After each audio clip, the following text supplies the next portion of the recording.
Just another quick reminder, just a couple minutes away from our Penske Entertainment month of May sustainability press conference. So stand by, just a couple minutes away. We'll be joined by Mark Miles, President and CEO of Penske Entertainment.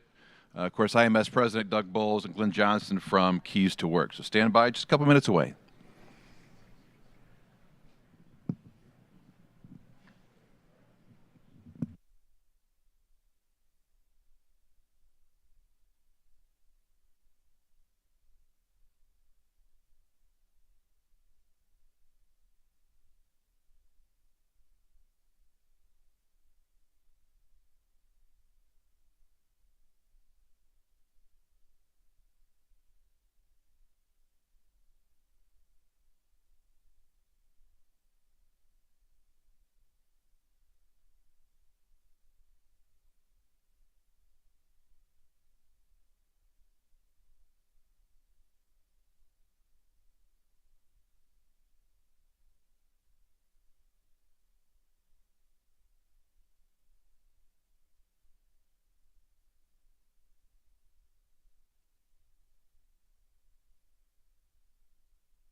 being here. No, thanks. Well, good morning, everyone. Happy race day, and welcome to the Dex Imaging Media Center.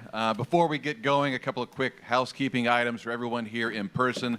If you have a question, there's a standing microphone located to your left. We will take questions here in just a bit. And for all those joining us on Zoom, please use the virtual raised hand button on the Zoom function, and we will take your questions here as well in just a bit. Well, we're here to celebrate the most sustainable month of May ever, providing an update today on some key Indy 500 sustainability initiatives. Earlier today, just released the IndyCar Diversity and Sustainability Report. Is available both on IMS.com and IndyCar.com, and there will be a more in-depth diversity-focused media gathering coming up later this month. We'll let everybody know when that will happen. But joining us today to talk a little bit about sustainability, a lot actually. Mark Miles, President and CEO of Penske Entertainment Corp. To his left, Doug Bowles, President of Indianapolis Motor Speedway. And to his left, Glenn Johnson, who's the Executive Director of Contracts, Keys to Work.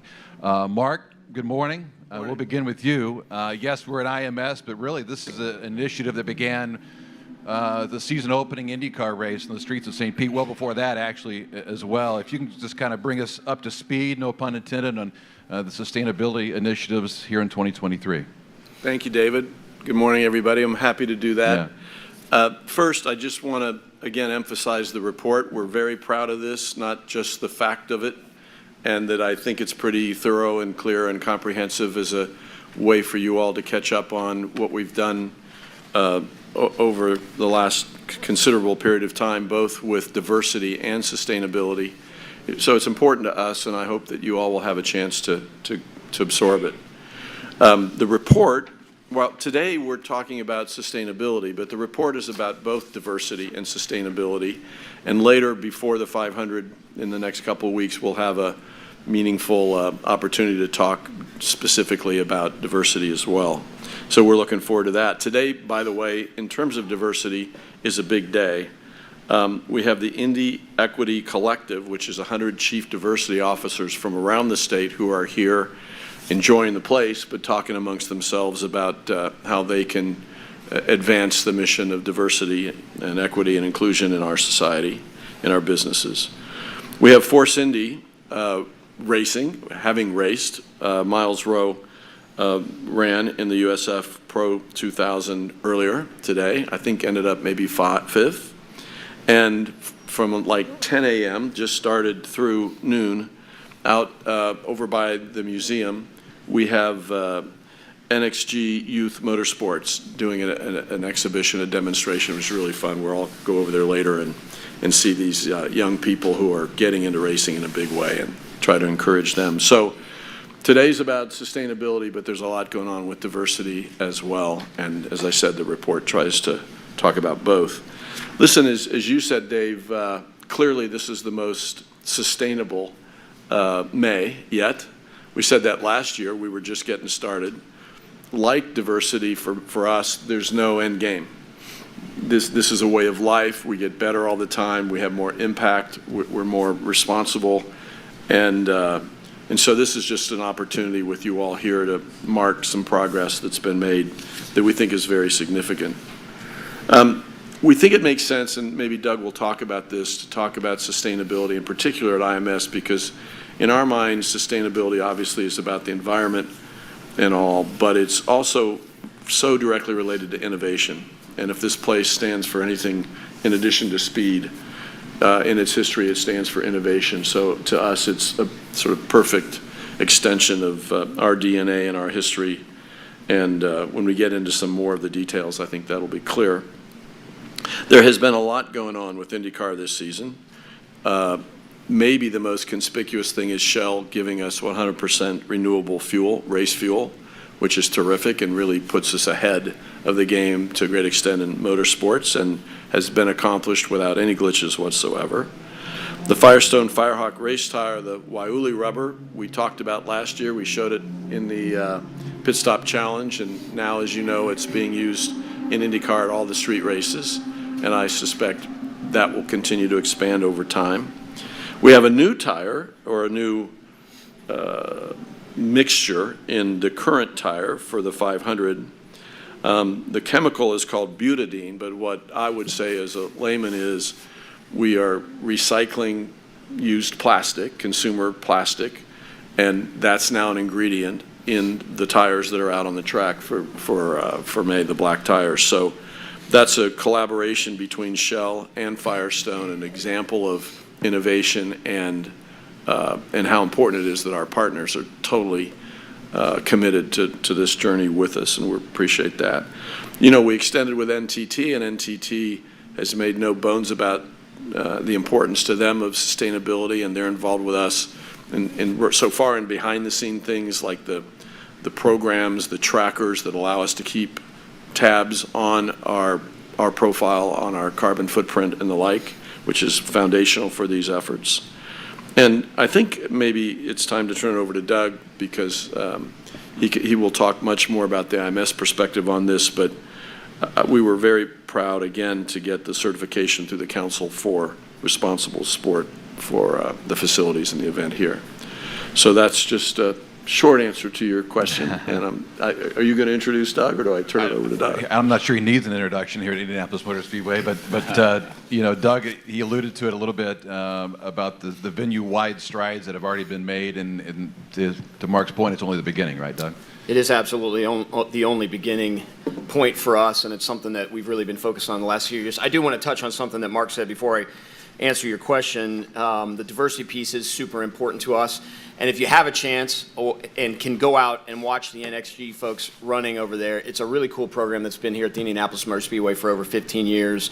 When Roger bought the Speedway, he's really doubled down in terms of supporting NXG. So the young kids here in central Indiana who are competing in go-karts, it's a great way to go see that program. That program is expanding to other communities as well. We've done some things in St. Louis and Detroit thanks to the Penske Entertainment leadership.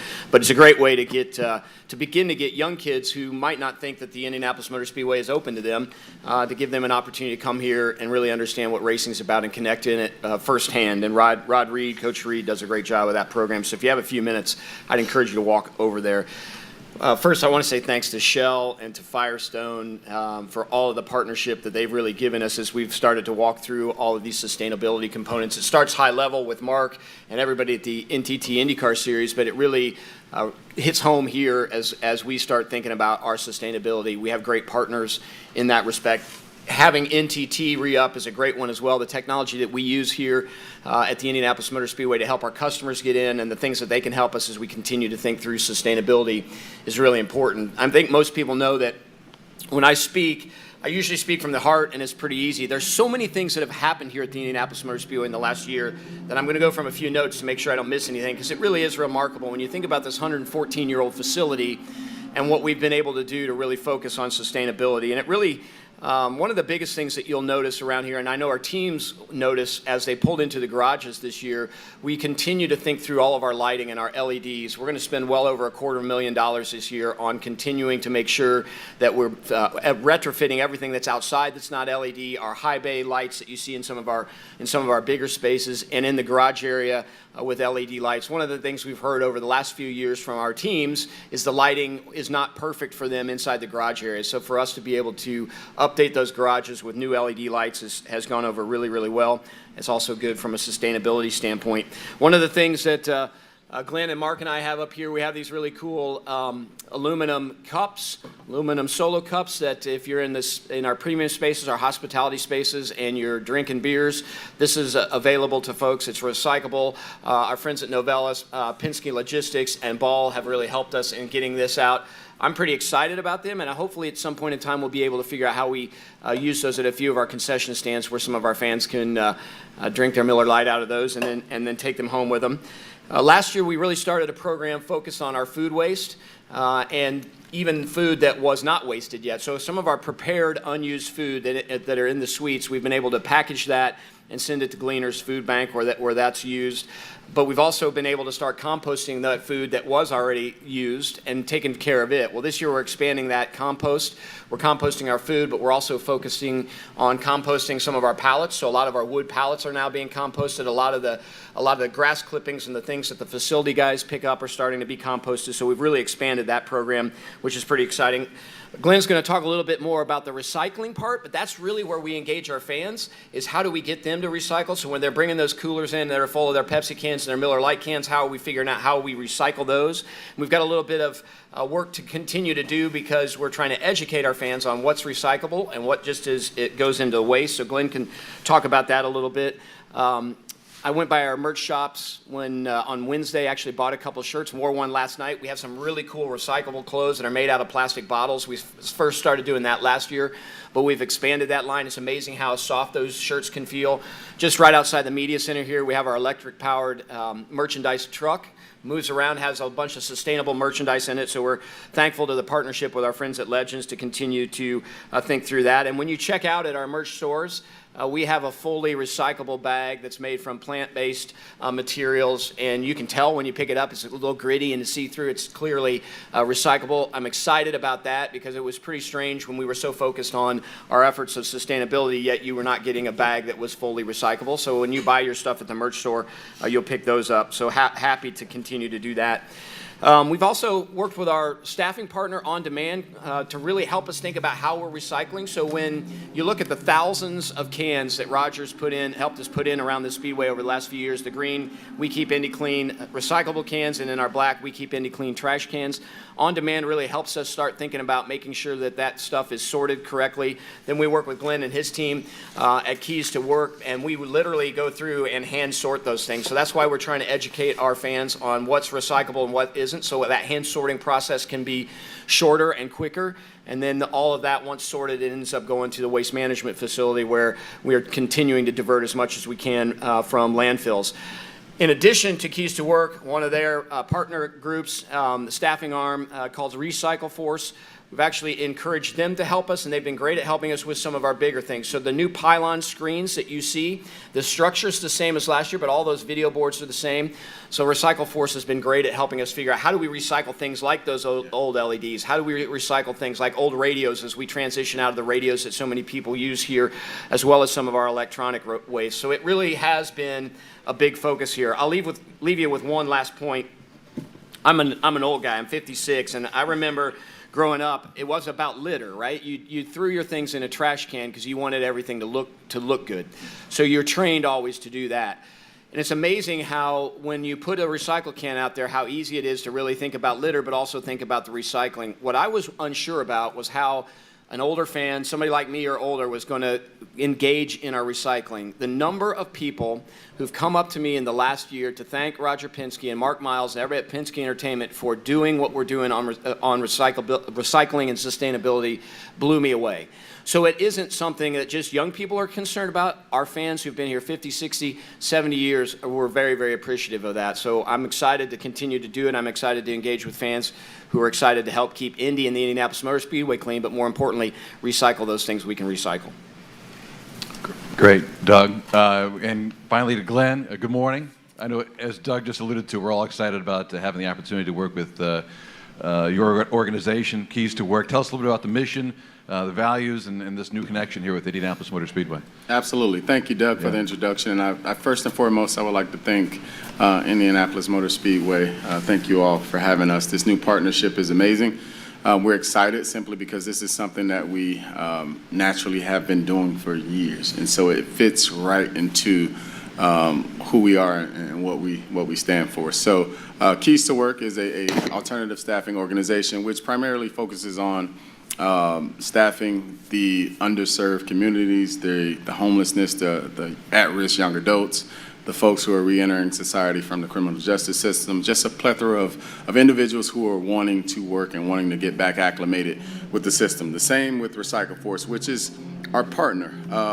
Husband and wife both own both entities, and Recycle Force has been what we would call our transitional jobs program that is a social enterprise, and they specialize in recycling anything that has a cord on it. So as they mentioned earlier, the pylons, the old radios, things like that, that is something that even residentials such as yourselves would like to take to our warehouse. You can bring that in. If it has a cord, we'll cut it off. We'll break it down till its simplest form, and we recycle it. The cool thing about that concept is that the individuals who are working at breaking those recyclables down, their lives are also being recycled as well. And so it's a good combination of doing, work for the ecosystem, but work in a humanitarian effort as well. And so as far as the partnerships amongst us, like I said, Keys to Work and Recycle for us pretty much goes hand in hand. We've always been associated with each other. Husband and wife has always owned each entity, and we're growing. And so we're super excited about this partnership and look forward to many more along the years. Thanks for having us. You got it. And just to wrap it up before we take a question or two, Mark alluded to it earlier. There certainly is no end game here, but the journey has come a long way, Mark. There's a lot of pride when you come to this facility or the IndyCar series, the paddock. It's everywhere. The pride that where this is headed, where it's come from, and now where it's going. Well, there's no question about that. It's completely infused into every one of us that is here. Yeah. Every day, all year, and then it just gets better when the fans come and we can kind of show off our pride in the place. And I think that's another reason that, part of that is not just the facility, it's also being good citizens. And I know our employees, all of us care about that deeply. We want to work at a place that is not just carrying its weight, but being a leader. And so these two buckets, if you will, these two hugely important initiatives of diversity and sustainability really matter to all of us here. And it's another source of the pride that we take in the place. It's the pride we take as an employer and as a builder of teams in this great community.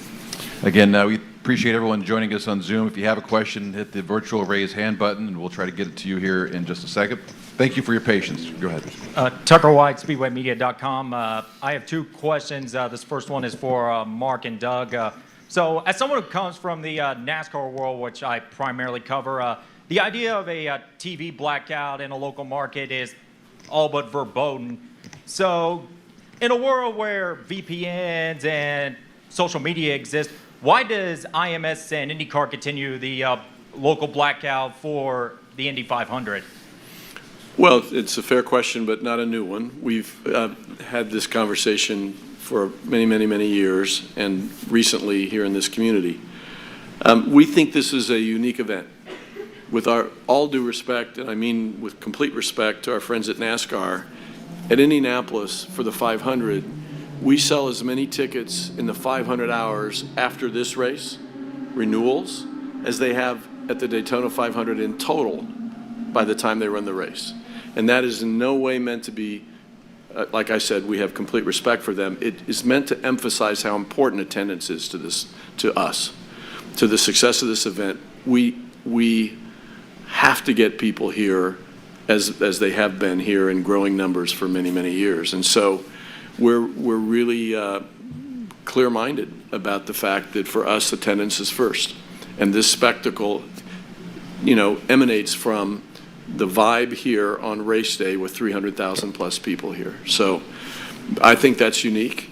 I didn't in any way mean to go off on NASCAR. I mean that sincerely. I've done plenty of times. No, I'm not. But you mentioned them, and it's an example of a big event that doesn't do that.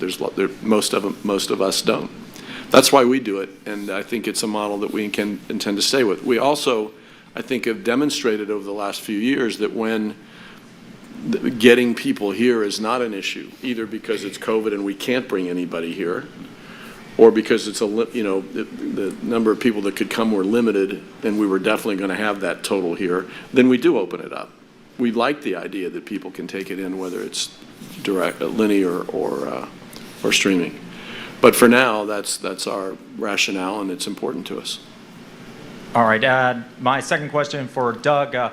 Last August, you told, or it was July, I asked you about what the plans were for the NASCAR road course events for the Cup Series here, and you said that for 2023 it was probably going to be on the road course. So, and now the talk is that starting next year it's probably going back to the oval. So, what's the story with that? Yeah, so we continue to talk with our friends at NASCAR and think through when the right time is to come back on the oval. I think we said for the last several years that we would probably be back on the oval at some point in time. I think before that decision's made, we have to align with our television partner, with the folks at NASCAR.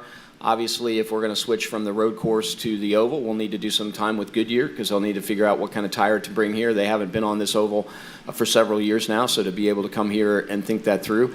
We'll definitely get back there at some point in time. I don't think we've made a final decision yet when that will be. All right, thank you. Wolfgang, go ahead, sir. Yeah. Welcome back, Wolfgang. Glad Right. to see you. Thank you. Same for me. Two questions for you, Doug. Mark said earlier Shell has renewable fuel this season for IndyCar racing. Is this fuel also available for road cars, and was it necessary to maybe do engine changes, modifications? I'm happy to take that. No, it is not yet available to the consumer. Okay. But I expect that it's work in progress. And no, we did not. We tested the fuel as we normally would, whether it was regular ethanol or this renewable fuel, with Chevy and Honda and the teams, and there were no changes required. No modifications. Yeah, it's really Okay. seamless. And second question for you, Doug, as well. You mentioned recyclable bottles. Let's say when this place is packed, maybe 100,000 or maybe millions of recyclable bottles. Is IMS working with a special recycle center here in Indiana or in Indianapolis or everywhere in America? So we start here, obviously. We work with our fans to help us get that recycled. That's then where Glenn's team comes in with Keys to Work. They help us sort those things out. And then from there, Keys to Work, we send things to with Waste Management. We have a large relationship with the folks at Waste Management in terms of helping us make sure that we're diverting as much as we can from the landfill. Okay, thank you. Well, let me be a little more granular because I didn't get it initially. You see recyclable bins and regular.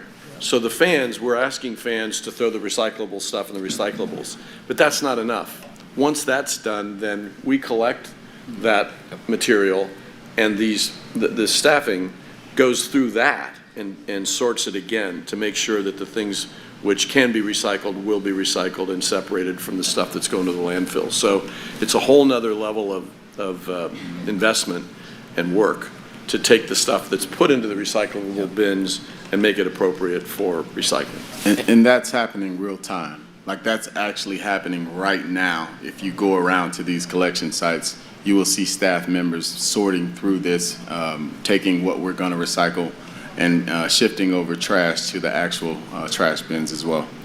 So there are centers at IMS. Yeah, where we you have can put- locations here Locations, at IMS yeah, where things yeah, go from the okay. recycle cans to these locations Okay. and where they get sorted. Okay. And when I talked about earlier the education process for our fans, because so many things say they're recyclable, but in terms of what we can really recycle, it really boils down to pretty much your plastic bottles and your aluminum. Some of the cardboards can, but if they're soiled too much, we want them to go in the trash. So what his team is doing is looking at what we think is recyclable, and then they have to go through and sort it to what is truly recyclable and the other stuff that actually goes to the trash. So and then from there it ends up going to Waste Management. So there are a couple of locations where you. And we have three locations here Three on, locations. on There's on 3 property. here and 1 off-site. Okay. Thanks, Wolfgang. Nathan. Hey guys, thanks for having this today. This could be answered by Doug or Mark. Perhaps both of you want to take a stab at it. When I was flipping through the presentation today that you guys sent out, I was thinking back to why this facility was originally built in 1909 by Carl Fisher with trying to be a leader of testing what cars and automobiles can do and being a leader in that sense. When I look at this report, I know of the sustainability things that you guys have talked about, the things that you guys are working on track between Shell and tires, the hybrid engine that's coming out next year. And I just wonder if you guys could maybe put into perspective if you feel like maybe IMS and Penske Entertainment and IndyCar is back in this mindset of trying to be a leader in innovation and sustainability, that all of this was really built around more than 100 years ago. Yeah, I'll start on the Carl Fisher connection, and I can let Mark add on to it. The place was designed built in 1909 to test the technology of the day, which was the automobile. Folks were starting to see automobiles, and they were being built here in Indianapolis, and there wasn't a place to really test them. More importantly, Carl Fisher wanted a place where American ingenuity and especially central Indiana ingenuity could be tested against the world. And that's why in 1911 we had the International 500-mile sweepstakes, because he wanted to bring as many people over here and pay attention to things that were going on in Indiana. And while I agree we've ramped that up, I don't know that we've ever really stopped testing technology at the Indianapolis Motor Speedway. A lot of it's been driven through the NTT IndyCar series and the things that they've done over the last couple of decades. Or think about the safer wall here is something that started here, that right now every racetrack, especially every oval racetrack, finds that they absolutely have to have for driver safety. So that is central to our DNA.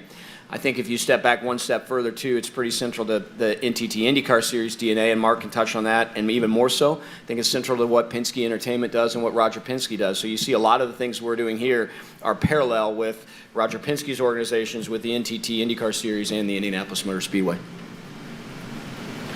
Maybe just a quick follow-up on that.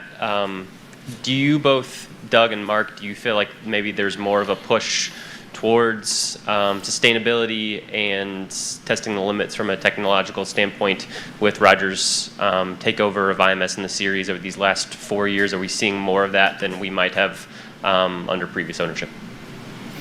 That feels a little bit more like a car question, an IndyCar question maybe than this place. So I'm happy to try to take it. We're all about innovating and executing. So sometimes when I hear pushing the limits, I think, the rocket goes up and blows up in space. We can't blow up on the track. So what we have to do is set the vision and then challenge Honda, Chevy, Dallara, our ecosystem to deliver. And there's really important work in that regard going on right now. I don't think that people understand its significance, and that relates to the much talked about hybrid that will be on the Indy cars next year. You can buy a Volt and you can get a hybrid. There are plenty of even race series that use hybrids, but this is actual real technology development work. The system isn't taking somebody's battery and putting it on the car and linking it up with a hybrid motor with the internal combustion engine. It's real development, and it's amazing the work that's going into it. And I can't say enough about the job that Honda and Chevy in particular are doing with IndyCar's engineers and others to deliver on the premise. So that's serious for us, and it's early because you haven't seen it yet. But next year we're confident that we're going to be able to deliver that, and it will be a great addition to IndyCar racing. Part of it is sort of a sustainability story, right? But for race fans, it's about boost. It's going to give IndyCars the ability to have more time on track when they can have more boost and enhance the racing. More horsepower, better racing. So I think it's going to be a very important it is a very important program, and one that tons of work is going into. I guess maybe just to close, innovation is possible through partnerships. I mean, in any walk of life, you bring different disciplines of science together, and magic happens, right? And I think that's what we're doing now with Firestone and with Shell and Honda and Chevy and Dallara. And one of the great hallmarks of Roger's tenure here, ownership here, has been bringing more partners, and partners with real substance and wherewithal in. And it's the collaboration between all of them on things that we all have in common as priorities, like sustainability, that is really helping amp up our activities. And I just add to Mark, he's absolutely right. I think all of these things, Roger is the catalyst for all of these things. He's also the connective tissue that pulls it all together. So we are fortunate to have him. I do think that is a piece of why we're driving forward so fast, so quickly since the beginning of 2020. We'll take one more. Danny? My late wife trained me very well. I was recycling before it was fashionable. Now, that being said, yesterday, went outside, the little kiosk, the satellite storage you've got right outside the door here. I had to buy this shirt. I had no idea the story behind it until the gentleman running that stand told me. It's just as comfortable as cotton. It's no more expensive. Yeah, it's no more expensive. And I bought it because I liked the way it looked. I had no idea about the story behind it, so kudos. Mr. Johnson, welcome. Don't worry about these guys. They're harmless. I'm okay. I've been doing this for a while. Tell me a little bit more about your company and perhaps where I can go to learn more about it, if you would, please. Okay, yeah. Say it again. I couldn't hear you, sir. I said More about your company. a little bit more Okay. about your company and where we can go to learn more about it. Okay, so Keys to Work and Recycle Force, we're based here in Indianapolis, Indiana. Keys to Work was founded in 1996. They obviously offered the seed money to start Recycle Force in 2007. We've done amazingly well here in our community. We're partnered in with the City of Indianapolis, Citizen Energy, formerly Raised, now working with Waste Management as well, and a plethora of other partners. And our main focus is, like I said, is to serve the communities that are needing to be built back up and serve the individuals that are needing to be built back up. But we're also doing it with the conscience, meaning we're trying to recycle any and everything. So if you're from this city and you're moving around in the city, anytime you see an individual with a vest on that's cleaning up litter, we call them litter control specialists. Those are our guys. We partner with the city to be and keep Indianapolis beautiful, to be able to move around the city and make it a cleaner space. And so this contract here with IMS allows Keys to Work and Recycle Force to kind of put it at a higher level to say, hey, we will successfully work with a major organization to be able to not only recycle in real time, but show that it can be done in a huge sporting event like what's happening in the month of May. Again, welcome and thank you. Thank you as well. So, Danny, I'm going to give you kudos before you walk off. So what Danny did not tell you, other than his shirt, he was actually in the merch store yesterday and saw 3 kids who were looking at some cars, and he helped a family out by buying all 3 of those kids each a Will Power Championship car. Danny, thank you so much for helping kids love our Speedway. I really appreciate you did that. It was a really cool thing to do because you just had to be there to understand why, but I made sure all 3 were sacked separately, no fighting, and they all got the same car. Yeah, well, thank you for doing that. Spoken like a true dad. There you go. We'll leave it there. Thank you so much, Mark, Doug, and Glenn as well. Another important day in the history and journey of Penske Entertainment sustainability. A quick reminder, we've got NTT IndyCar Series warm-up coming up at 11:15, at 1 o'clock, Indy next by Firestone Race, and then at 3:30 live on NBC, the GMR Grand Prix. Thanks, everyone.